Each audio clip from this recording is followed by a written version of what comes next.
కరుణించే దేవతలు ప్రతి ఇంట ఉండలేక ఇంటింటికొక్క స్త్రీని పంపించినారు తల్లి. ఎవరమ్మా నీవు, నీకేమవుతారు?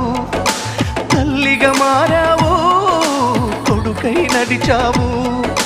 యుగ ధర్మం విలువలకే నూతన అర్థం తెలిపావు. అందుకే కంటే కూతుర్ని కనాలిరా, మనసుంటే మగాడిలా పెంచాలిరా. కూతురు మైనస్ కొడుకే ప్లస్ అను తాతల నాటి లెక్కలు కాదు. కొడుకుల కోసం చేసిన ఖర్చు గోడకు వేసిన సున్నం కదర. కంటే కూతుర్ని కనాలిరా.